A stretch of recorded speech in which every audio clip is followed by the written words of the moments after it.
Vamos lá, vamos fazer uma reflexão aqui. É um aluno que entrou na federal, que é aluno da federal, ou um aluno de uma faculdade particular? Federal. Por quê?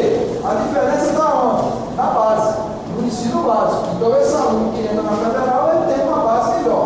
Não quer dizer que o aluno que está no Uniplay, que está na ASP, que está na IESP, na FESP, na Universitação, quer que seja, ele não tem livro. Só para dar uma ideia, em 2009, no ENAD de 2009, a maior nota da Paraíba no curso de turismo foi de uma aluna da ASP.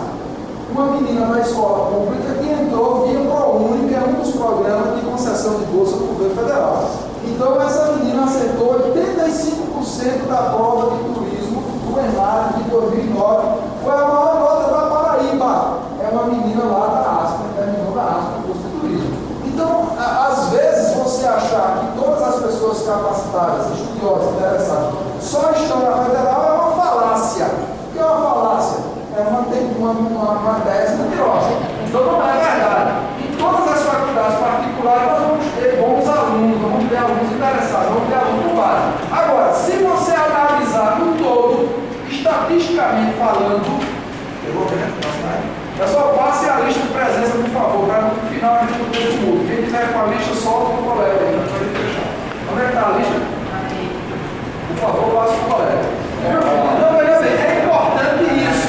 Agora, veja bem, o aluno, quando ingressa, ele é submetido a esse cenário e são gerados vários índices. Por exemplo, IGC, Índice Geral de Curso, é um índice que o MEC calcula com base na nota dos alunos do ENAD e nas notas que os alunos atribuem, viu meu nome?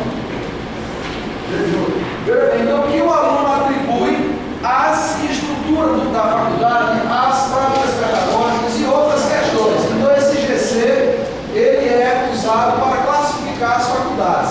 E ele tem um peso maior, é claro, na nota do ENAD. Tá certo?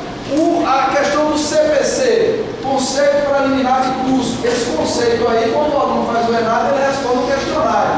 Ao responder esse questionário, esse aluno automaticamente está atribuindo nota para a faculdade dele. Então, esse conceito preliminar, ele é usado também para a composição desse índice geral de curso. O conceito institucional, o que é isso aí? É um conceito oriundo de uma visita de especialista do MEC que vem à faculdade. Olhar o corpo docente, olhar a estrutura, olhar a grade